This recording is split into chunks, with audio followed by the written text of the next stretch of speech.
বন্ধুরা, আজকে ফাতিয়া আমার ঘরে। ফাতিয়ার এই কিছু লাড্ডু, রাজভোগ, তার সাথে ক্ষীর আছে বন্ধুরা।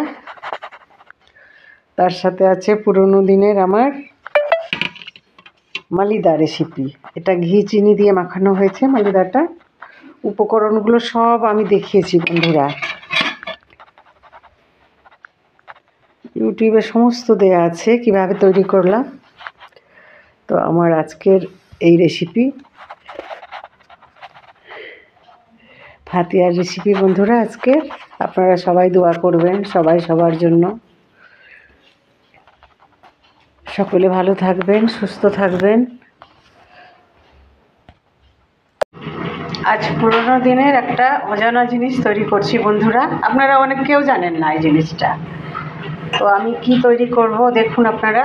এর মধ্যে নিয়েছি চালের গুঁড়ো আর অল্প একটু গমের আটা দিয়েছি, একটু নরম সফট হওয়ার জন্য আর কি।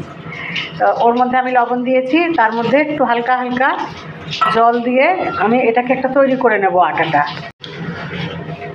তো এর মধ্যে আমি হালকা হালকা জল দেব বন্ধুরা, দিয়ে আটাটাকে ভালোভাবে মেখে নেব।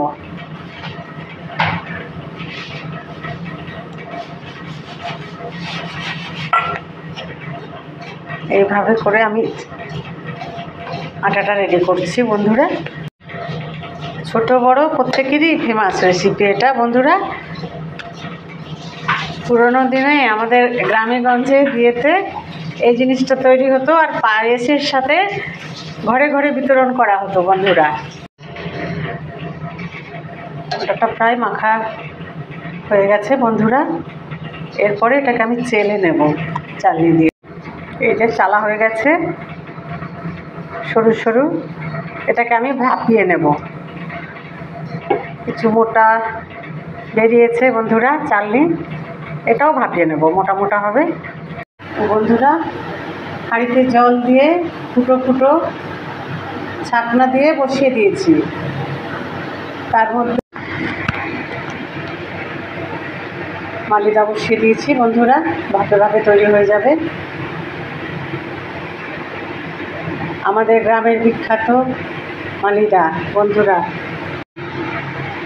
এটাকে আমি ঢাকনা দিয়ে ঢেকে দেব। তো বন্ধুরা প্রায় রেডি হয়ে গেছে গ্রামের ঐতিহ্যবাহী মালিদা। তো সেদ্ধ হয়ে গেছে প্রায় বন্ধুরা। এরপর এটাকে আরেকটু ভাপে রেখে দেওয়ার পরে বার করে নেব। তো বন্ধুরা রেডি হয়ে গেছে, আমি এটাকে তুলে নেব।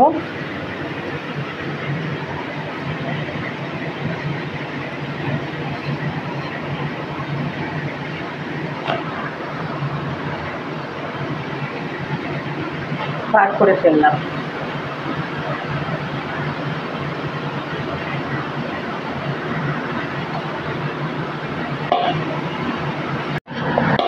তো বার করে ফেললাম বন্ধুরা, ভাপে আমার হয়ে গেছে মালিদা রেডি। এরপরে এর মধ্যে আমি গুড় বা চিনি মাখিয়ে এটাকে আমি পরিবেশন করব বন্ধুরা।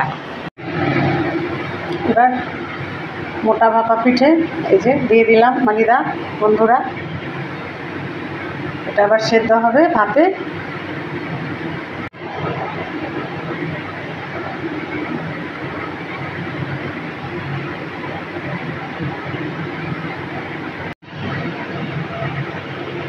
সবার জন্য আমিও দোয়া করছি, সকলে ভালো থাকবেন। অনেক দোয়া রইল সকলের জন্য আমার।